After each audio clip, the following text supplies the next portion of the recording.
صرف اس لیے تمہارا کہہ دیں کہ جنہیں سالے ثواب دی مجلس چاہے آنا انہوں سالے ثواب کر اس تو علاوہ کوئی نیت نہ رکھیا جاتے اپنے مرحومین منہی سالے ثواب کر لینا ایک باری اونچی کہو ذرا سبحان اللہ میرے اندے سید میں پڑھ کے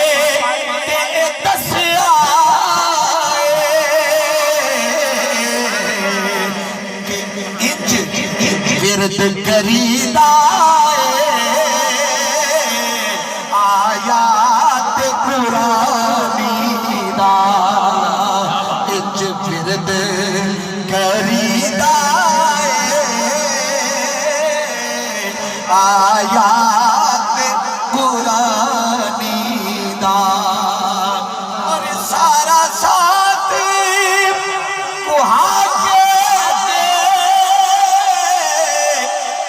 کلا رہ گیا سی سید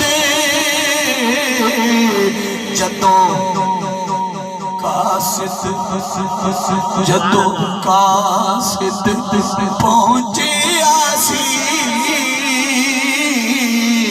دی سغرا نیمانی جدوں قاصد پہنچیا سی سغرا نیمانی دا اور شبیر دے غمیل دے رویا کرو حبدارو اے عمل بڑا چنگا محشری لیا آسانی دا توجہ میری طرف میں مقطع پیش کرنے لگا ہوں اور یہی میرا عقیدہ یہی میٹھا برادران کا عقیدہ یہی علماء کا عقیدہ یہی پورے محبان اہل بیت کے اس مجمع کا عقیدہ وہ کیا ہے کہ ناصر میں حسینیہ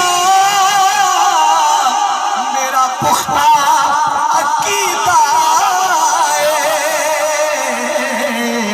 کہ بچ جائے کماشے جڑا اس نشانی دا بچ جائے تماشے جڑا اس نشانی دا طوفان نہیں تھمدا اشکان دی سبحان اللہ سبحان اللہ اللہ رب العزت کی حمد و ثنا کے بعد برگاہ حسینیت میں ہدیہ محبت و عقیدت منقبت کے اشعار پیش کرنے کے بعد واجب الاحترام معزز و محتشم علماء کرام سناخان مصطفیٰ صلی اللہ تعالیٰ علیہ وسلم اور علاقہ بھر کی سیاسی سماجی مذہبی دینی علمی فکری روحانی اور معتبر شخصیات جو آج کی اس اصالِ ثواب کی مجلس میں تشریف لائے جو کہ حاجی عبدالرزاق مٹھا مرحوم ان کے اصالِ ثواب کی مجلس میں آئے ان کے برادران محمد مشتاق مٹھا صاحب محمد اسحاق صاحب جاوید اقبال صاحب اور دیگر ان کے برادران اور ان کے صاحبزادگان محترم محمد ثقلین رزاق صاحب اور علی حمزہ صاحب میں تحریک منہاج القرآن مرکز کی جانب سے حضور شیخ الاسلام ڈاکٹر محمد طاہر القادری مدد اللہ العالی آپ کی ہدایت پر آپ کی جانب سے صاحبزادہ ڈاکٹر حسن محی الدین قادری صاحب ڈاکٹر حسین محی الدین قادری صاحب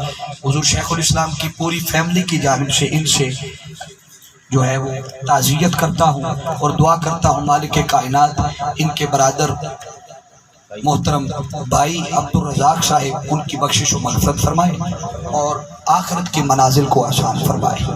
آج کی ہماری اس بزم کی صدارت فرما رہے ہیں علامہ قاری شبیر احمد ضیائی صاحب بشیر احمد ضیائی صاحب جو صدر ہیں منہاج القرآن علماء کونسل کے، اور ان کے ساتھ میرے انتہائی مشفق میرے بڑے بھائی بھی ہیں، کلاس فیلو بھی ہیں، ان کی شفقتیں بھی ہیں، حافظ احمد نواز صاحب ناظم منہاج القرآن تحصیل دیپال پر آپ کا بھی شکریہ ادا کرتا ہوں، اور جتنے احباب اس اصال ثواب کی مجلس میں آئے، مالک کائنات آپ کا ایک ایک قدم چل کر آنا دنیا و آخرت میں آپ کے لیے ہزار نعمتوں کا سبب بنے۔ ان ابتدائی اور تمہیدی کلمات کے بعد میں نے عنوان موضوع کے لیے قرآن مجید 30واں پارہ ہے، اور جو قرآن کی سب سے چھوٹی صورتیں ہیں ان میں اس صورت کا شمار ہے۔ اللہ رب العزت نے ارشاد فرمایا، گفتگو زیادہ لمبی چوڑی نہیں ہے، بڑی مختصر سی گفتگو، گرمی کا موسم ہے، دور و نزدیک سے لوگ آئے ہیں، تو مجھے بھی احساس ہے میں انتہائی اختصار سے اپنا میسج کمپلیٹ کرنے کی کوشش کروں گا۔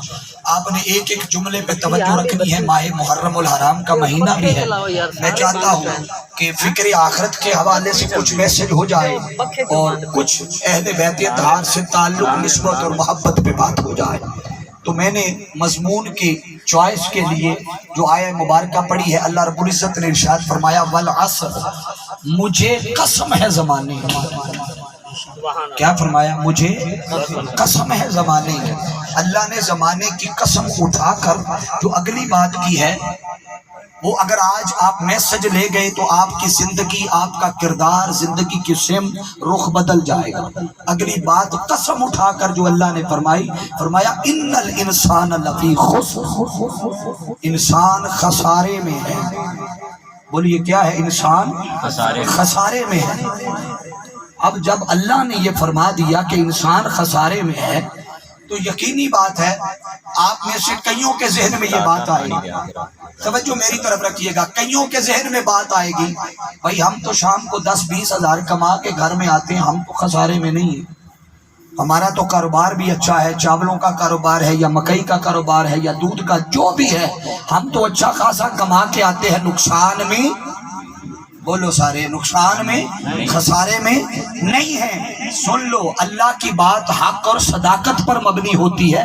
اللہ نے آگے تقسیم کر دی، فرمایا اِلَّا الَّذِينَ آمَنُوا وَعَمِلُوا الصَّالِحَاتِ، سوائے ان لوگوں کے کہ جو ایمان لے آئے اور عمل صالح کرتے رہے، وَتَوَاصَوْا بِالْحَقِّ وَتَوَاصَوْا بِالصَّبْرِ، اور حق پر صبر کے ساتھ، استقامت کے ساتھ ڈٹے رہے۔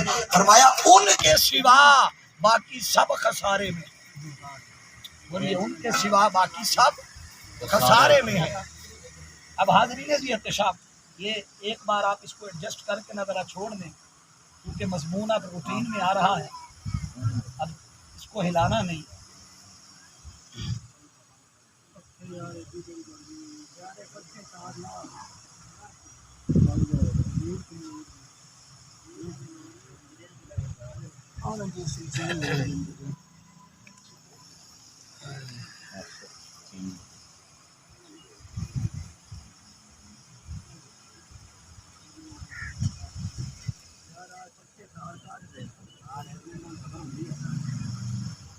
چچوا بندی پہ ویڈیو بنائی رکھا رکھیے گا، اگر بغیر پنکھوں کے جب بجلی چلی جاتی، انسان خسارے میں ہے۔ باری تعالیٰ کیا سارے خسارے میں ہے؟ ہر کوئی خسارے میں ہے، کوئی تقسیم تو نہیں ہے کہ کالے رنگ کا خسارے میں ہے، گورے رنگ کا نہیں ہے۔ فرمایا کوئی تقسیم نہیں، نہ کالے رنگ کی بات ہے، نہ گورے رنگ کی، نہ امیر کی، نہ غریب کی، نہ بڑے کی، نہ چھوٹے کی، نہ جوان کی، نہ بوڑھے کی، نہ مرد کی، نہ عورت کی، جو بھی ہے ان الانسان لفی خسر۔ مالک اگر خسارے سے بچنا ہو تو طریقہ کیا ہے؟ رب فرماتا ہے اِلَّا الَّذِينَ آمَنُوا وَعَمِلُوا الصَّالِحَاتِ، فرمایا اگر خسارے سے بچنا ہے تو ایمان پہ ڈٹ جاؤ، وَعَمِلُوا الصَّالِحَاتِ، عمل صالح پہ ڈٹ جاؤ۔ کتنی چیزوں کا ذکر ہے؟ بولیے کچھ ہی بولو، کتنی چیزوں کا ذکر ہے؟ دو چیزوں کا۔ پہلی چیز کیا ہے؟ ایمان۔ دوسری، ایک بار سارے منہ لا کے بولو ذرا، پہلی چیز کیا ہے؟ ایمان، اور دوسری چیز عمل صالح۔ مگر اس سے پہلے جو اللہ نے خسارے کی بات کی ہے، یوں ہی نہیں کی، اس خسارے کی بات کرنے کے لیے حضرت امام فخر الدین رازی رحمت اللہ تعالی علیہ آپ فرماتے ہیں کہ میں اس کی تفسیر لکھنے بیٹھا، علماء کی توجہ چاہوں گا، فرماتے ہیں تفسیر لکھنے بیٹھا، سمجھ نہ آئے کہ یہ خسارے سے مراد کیا ہے۔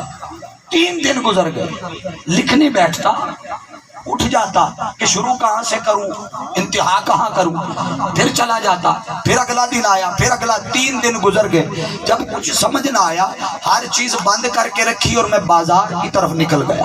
جب بازار کی طرف نکلا تو بازار میں ایک شخص، توجہ بھائی ادھر رکھے، توجہ میری طرف، بازار میں ایک شخص برف فروش جو برف بیچنے والا ہوتا ہے، وہ آواز لگا رہا تھا، صدا لگا رہا تھا، اور وہ صدا اگر جملہ لے گئے تو تقدیر بدل جائے گی، زندگی بدل جائے گی۔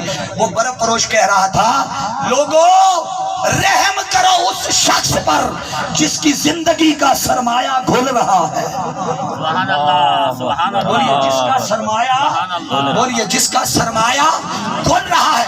امام فخر الدین رازی رحمت اللہ تعالیٰ علیہ آپ فرماتے ہیں کہ میں نے اس برف فروش کا جملہ سنا، میں سمجھ گیا یہاں سے خسارے سے کیا مراد ہے۔ اب حاضرین جی احتشام، ہم تو عموماً یہی سمجھتے ہیں جب کوئی پیدا ہوتا ہے، آپ توجہ میری طرف رکھیے، توجہ میری طرف، خطاب لمبا نہیں ہے مگر جب آپ دائیں بائیں دیکھتے ہیں تو میں پریشان ہو جاتا ہوں کہ کیا یہاں کیا ہو گیا ہے۔ آپ ادھر رکھیں گے، ایک ایک جملے پہ فوکس رکھیں، بات سمجھ میں آئے گی۔ اللہ رب العزت نے جب خسارے کی بات کی، ہر کوئی یہی سمجھتا رہا ہم منافع میں ہیں۔ آپ کی ہی بات مان لی جائے کہ آپ منافع میں ہیں، آپ کو گھاٹا نہیں ہے کاروبار میں، مگر اتنا سمجھ لو کہ ہر گزرتے دن کے ساتھ آپ کی زندگی کا ایک دن کم ہو رہا ہے۔ بولیے آپ کے گزرتی زندگی میں ہر گزرتے دن کے ساتھ زندگی کا ایک دن کم ہو رہا ہے۔ ہمارے ہاں تو جب کوئی بچہ پیدا ہوتا ہے تو ہم یہی سمجھتے ہیں نا، آج 5 دن کا ہو گیا، آج 10 دن کا ہو گیا، آج مہینے کا ہو گیا، 6 مہینے کا ہو گیا۔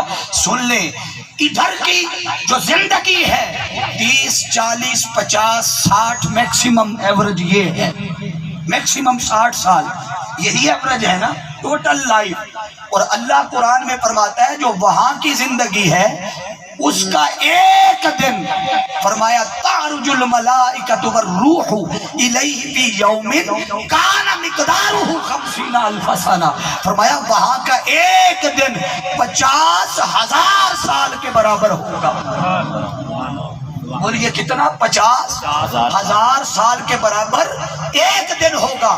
اب اگر کوئی یہ سمجھے کہ میں نقصان میں نہیں ہوں، خسارے میں نہیں ہوں، میں نفع میں ہوں، تو وہ ذرا تصور کرے اور وہ ذرا سوچے کہ یہاں کی 40-50 سال کی زندگی کو ادھر قیامت والے دن اللہ کے حضور جو ایک دن 50,000 سال کا ہے اس پہ تقسیم کر کے، ضرب دے کے تقسیم کر کے ذرا چیک کریں کتنی زندگی بنتی ہے۔ آپ ممکن ہے کل تک حساب نہ کر سکے، میں بتا دیتا ہوں یہ چٹکی بھر کی زندگی ہے۔ کتنی ہے؟ سارے بولیے کتنی ہے؟ چٹکی بھر کی زندگی۔ ارے اس 50,000 سال کے ایک دن کو چھوڑ کر یہاں چٹکی بھر کی زندگی کے لیے ارے دنیا پرستی میں کیوں مبتلا ہو گئے؟ مال کمانے میں کیوں لگ گئے؟ لوگوں کے جان و مال پہ قبضہ کرنے میں کیوں لگ گئے؟ لوگوں کا حق کھانے میں کیوں لگ گئے؟ چودھری کیوں بن گئے؟ وڈیرے کیوں بن گئے؟ سرمایہ دار کیوں بن گئے؟ کوئی فلاں کہتا ہے میرا بڑا کاروبار ہے، میں بڑا چودھری ہوں، لوگ میرے اتنے نیچے کام کرتے ہیں، میں اتنوں پہ حاکم بن کے بیٹھا ہوں۔ یہ سب کچھ یہی رہ جانا ہے۔ بولیے سب کچھ بات درست ہے یا نہیں؟ ایمانداری سے بتائیے ہاتھ اٹھا کے۔ جو چٹکی بھر کی زندگی کے پیچھے بھاگتا ہے اس کی 50,000 سال کا ایک دن بھی اس کے کام نہیں آتا۔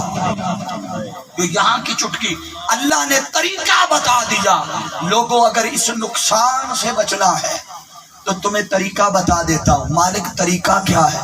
فرمایا الا الذین آمنوا، طریقہ یہ ہے کہ ایمان لے آؤ۔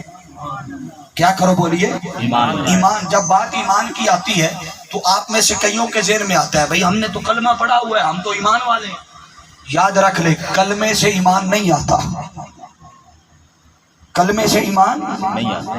بغیر دلیل کے بات نہیں کروں گا، تعلق منہاج القرآن سے اس پہ دلیل دوں گا کہ اگر ایمان کلمے سے آ جاتا تو زمانہ مصطفیٰ میں حضور کے قرب میں رہ کر جو عبداللہ بن ابی منافق تھا وہ بھی کلمہ پڑھتا تھا.